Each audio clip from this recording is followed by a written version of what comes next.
Hey guys, it's Tahira, and I have a couple of library books that are overdue actually, and that I have to read quickly before I give them back, and that is what this reading vlog is. I have a couple of books. They are so different from each other. The first one, which I'm actually reading right now, is Tender is the Flesh by, I don't know the author's name, but it is a translated fiction book and I've heard a lot about it. It is very like gruesome for sure, and it's a very kind of gory topic, which I'll get into later, but that is the first book. And this book I am reading on ebook, so I'm reading on my Kindle. And then the other book that I'm going to be reading in this is The Night and the Moth by Rachel Gillig. This one is a physical copy. I actually have to pick it up either today or tomorrow, like definitely by tomorrow, because otherwise it's gonna go away. So I will be doing that, and then that is gonna be my second book. I was gonna film another book, which is the last book I read, but I just read that too quickly and I never filled my thoughts. I did end up giving it 1 star. So, and that was my second book of the year, so great start to the year.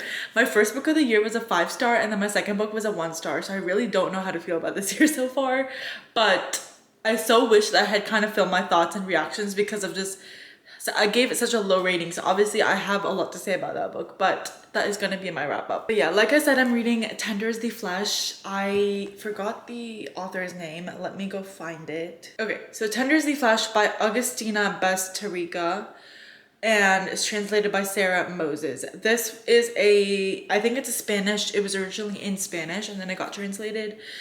And it is about this world where basically animals have gotten this virus, and this virus kind of prevents people from eating them. Like if you eat it, then it's like toxic to humans, so they end up dying. So because of that, like animals cannot be eaten anymore, and basically to get enough protein, because scientists have said that plant protein isn't enough and that animal protein is the only way to get our protein needs, they decide to start breeding humans for consumption basically. So the human meatpacking industry is kind of what we're following. Our main character is one of these people that are working in one of these factories, and he's kind of going through what he sees, I'm only 10% in. I'm on literally page 22. This is a pretty short book. It's only about 200 pages, so it should be pretty quick to get through.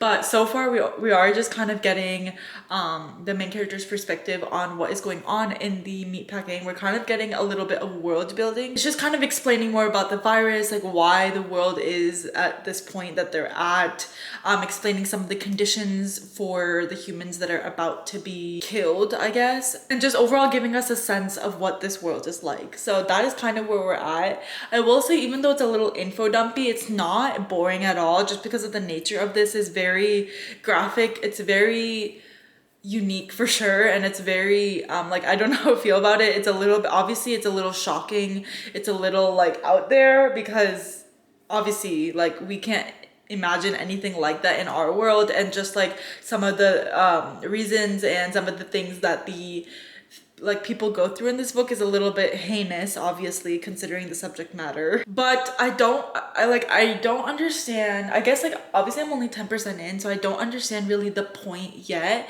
Some of the stuff that the author is throwing in, stuff specifically about living conditions and what the people have to go through, it feels a little bit like for shock factor almost, to get like a rise out of the reader, more for like just gasps rather than actual necessity. But I could totally be wrong. Again, I'm only 20 pages in, so I still have a lot to go. And yeah, the 2 books I'm reading for this are so different from each other, it's like kind of crazy. But yeah, I will keep you updated on the book I'm reading right now, Tender is the Flesh. And I've heard that the ending of this is a little crazy and like kind of shocking, so I'm interested to see what that is. I don't know what I'm in for with this book, truly, so I will keep you updated. I'm sorry, it's so dark here in Washington, and I had to turn the big light on for this, even though I hate the big light. But I'm only 70 pages in, actually, so I'm not that much further from when I last talked. Okay, actually, 61. So I've barely read like 30-ish pages since I last updated. But one thing I have noticed with this book is that it is like very depressing to read. Like it's not really a fun read, and I feel like Obviously, like, I feel like the author is trying to make like a certain point about like the meat industry that we have already with our meat packing and slaughtering of animals and just that industry in general, but like replacing it with humans and kind of trying to show that through the really bad conditions that the humans are going through that are being like bred for consumption. And I feel like after 60 pages, I kind of already get the point of that. And honestly, like to keep reading the conditions that they're in is just really sad and depressing and kind of like just so tragic, honestly. Um, and it's just, I don't know. I feel like this is not like a fun book to read. And I know that not every book has to be fun, but I don't know. It's just, I feel like there's already so much going on in this world. And there's already, like, our own world is already so depressing with what's going on everywhere. And I don't know. I just feel like I'm not really having a good time reading this book so far. So I don't know how much I'm gonna keep reading. I'm gonna keep trying to push through and see if like the storyline changes in any way. Like obviously we're still kind of setting up the world, so we're still kind of going through and laying out the land of like what's really happening in this world. And I'm hoping that once we can get into a little bit more of a plot for this book, that it will have a little bit more like substance and a little bit more nuance than it does right now. I hate DNFing books, so that's why I'm kind of hesitant about saying I want to DNF it. But maybe 2026 is the year that I start DNFing, because that means I can actually read books that I want to be reading and not waste time on books that like I don't want to be reading and pushing through just for the sake of finishing a book. I'm about 60 pages out of like about 216, I believe. So I'm about like 30-ish% of the way through. I think actually, okay, 28. So yeah, just around 30%. So about almost a third of the way-ish through the book. I still have quite a bit, obviously, but I might push through until like the halfway mark, a little bit more, and see how I'm feeling. And hopefully there is a little bit more of a plot. I just don't want a situation where for like 200 pages we're just describing the awful conditions that these humans are going through. I just want a little bit more of a plot to come in and kind of break up some of the like world building, I guess, that's going on right now. Anyway, that is my update. I will continue on reading today, and hopefully I have something better to say for my next update. I finished Tender the Flesh last night, and I'm gonna end up giving this a 2.5-star rating. So obviously I didn't love it. I didn't hate it either, I guess. It wasn't like the worst book I've ever read, but I just don't think it's my kind of book. I felt like I said earlier, that a lot of the sort of descriptions of what the humans that were being bred for consumption were going through was just really just a lot sometimes. And I visibly made like obviously a face many times in this book, just because it's really gruesome and really gory the way they describe certain things in this book, the author does. And sometimes it just felt like it was more for shock value rather than actually trying to contribute something to the conversation. Just like the other thing, I feel like this book didn't really go anywhere like super interesting. It ended super abruptly, and although the ending was a little bit more interesting than the rest of the story, I don't want to say too much because then obviously it would be spoilers, but I just felt like there wasn't enough of an interesting topic of conversation for me. It just kind of felt like a very, like, the message I feel like it was trying to give was almost too pointed, and I don't know, I just wanted it to bring something more to the table than it did. It is quite a short book. It's only about a couple hundred pages. Even with that though, sometimes the descriptions was like, please, like, I get this, I get what's going on, but obviously, yeah, I know it's trying to say something specific about, I guess, the meat industry and just the way that the society works and how people work. Yeah, I don't know. I don't have a ton to say. I'm definitely not regretting that I read this. Like, I still had a fine time, I guess. Obviously, it was a lot, like I said, but it just wasn't for me, and that's okay. And I feel like it's okay to try out new books that you don't think might be for you, but I think just exploring new genres for me is interesting, trying to still refine my reading taste, and trying to find maybe like hidden genres or books or authors that I might not like know that I love, and I won't know that until I actually go through some duds too. I can't have every book be like an amazing book. So yeah, not regretting my decision to read it at all. It just wasn't my kind of book, and that's totally fine. But that being said, I have started The Night and the Moth by Rachel Gillig. So I'm only 8 pages in, so very, very little into the book. And one thing that I have noticed right away is that the writing style I'm really enjoying actually. Obviously, I'm less than 10 pages in, but the writing of this, I would say, is very different from a lot of the fantasy romance books that I have been reading recently. I feel like this one is very lush. It's not super modern. I feel like a lot of romance or fantasy romance books recently have super modern language and modern ways of speaking, but I feel like this one kind of deviates from that, so I'm actually enjoying that. I don't love, in general, like too much of super flowery, lush prose writing. I feel like sometimes that just drags a story for me, but I think this would it's so obviously, again, not that much in, but I feel like this would hopefully strike a good balance between having that really lush descriptive writing but also moving the plot along. I've heard so much about this. This is one of the most like hyped books of last year, and I've had this book on hold for like so long, and it just came in like a couple weeks ago.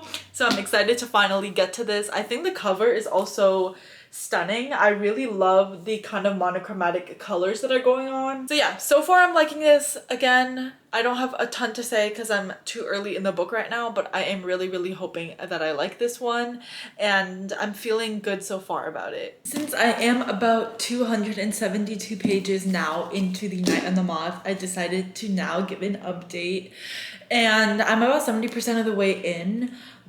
And I honestly don't know how I feel about this book. I feel like it started off so strong. I really, really liked the beginning. I kind of liked the atmosphere that was in the book, the kind of gothic atmosphere that was happening. I really liked the writing style and just the way the plot was going.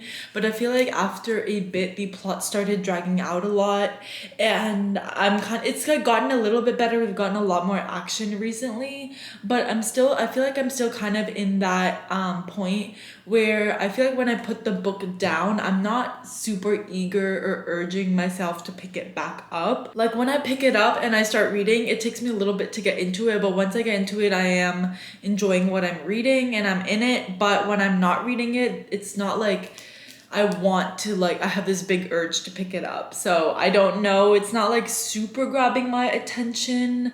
I still like the writing style. I like that it is a little bit more descriptive than some of the other like fantasy romance books that I've read. I feel like it's a little bit more atmospheric because of that as well. But I also like that it's not too much and that it's balancing well with kind of keeping the plot moving, I guess. But yeah, it's still a little bit slower. I hope things pick up a little bit more, and I'm just waiting to see how it ends now. I have just about 100 pages left, so I'm hoping to finish this today. But if not today, then definitely by tomorrow. It has been more than a week since I've been reading this. I think it's been like 8 or 9 days. So yeah, it is taking me quite a bit to get through this book. And I think it's just because, like, again, like I said, when I put it down, I'm not like super eager to like pick it back up. And it's not like I'm forcing it to pick it back up, but I'm not like grabbing for it or anything. Those are my thoughts on The Night and the Moth. Pretty quick. I hope it ends off on a good note because I know the sequel is coming out later this year, and I know it's probably going to be a pretty hyped release, so I think it would be cool to be part of that hype as well. Yeah, that's all I really have to say right now. Actually, me holding this book is such a lie because I've been reading this book on Kindle because I had the copy out from the library, and I feel like me and my Kindle have literally been like this recently because I've been just reading everything on my Kindle. It's also so much easier to read this at night because I do read majority of my books at night, like in bed before I go to sleep. So I feel like just laying down is just so much easier to like flip this around, just take it anywhere in any position, versus this you kind of have to like be in a little bit more in position and you have to hold it up and everything. Anyways, that is completely off topic. But yeah, I've actually been reading this book on Kindle.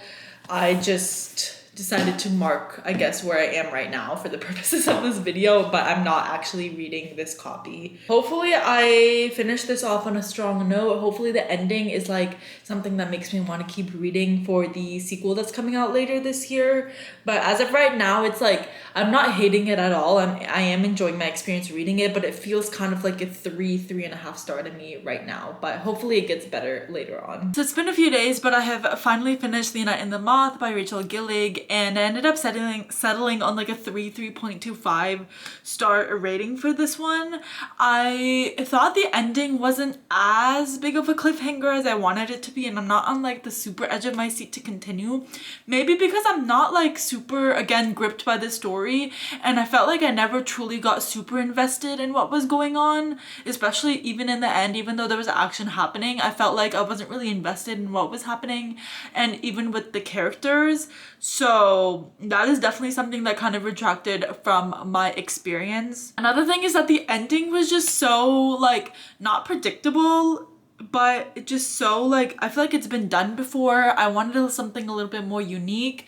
I just feel like the way that it ended, I've seen that kind of ending like multiple times before, like maybe not exactly, but like elements from the ending.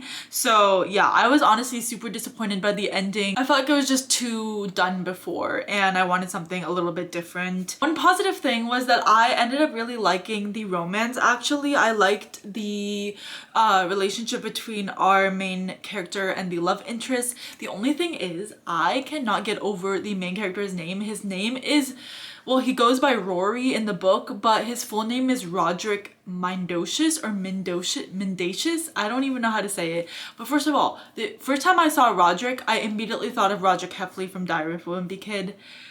Literally first thing that popped in my head. And then the last name I just can't get over. I feel like it was honestly taking me out of the story. It didn't really feel like it really matched with how the writing was and the other characters' names. And honestly, his name like honestly bothered me a lot, and I'll say it probably detracted from my reading experience too. I just couldn't get over his name. But yeah, anyway, our main character was Sybil, and we have Roderick or Rory. I like Rory a lot more as a name.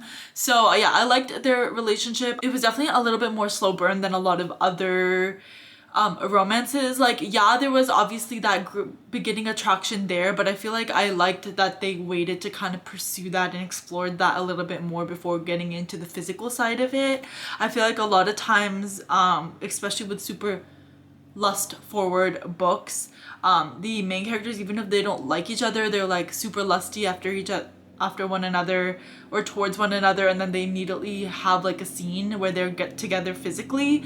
But I like that this one kind of was a little bit of a slow burn and let the relationship kind of marinate, and anyways, let that relationship grow a little bit before they got into like the physical intimacy of it. So yeah, I don't know if I would pick up the Knave in the Moon. Honestly, it might be something that I pick up eventually, but I'm not like, oh, I have to be there on release day reading it, or even like right when it comes out. I'm not really feeling that urge right now that I need the second book right now. I think the way that it ended and it just being so similar to a lot of other books that I've read honestly like throws me off a lot from reading the sequel, because I don't know, I feel like fantasy romance, like although I really love the genre, I feel like there's just so many books coming out within the genre now that I feel like the plots and the endings and the cliffhangers and everything are like starting to be the same to me, and that's why I need to kind of break up my fantasy romance with other reads just so that I can keep a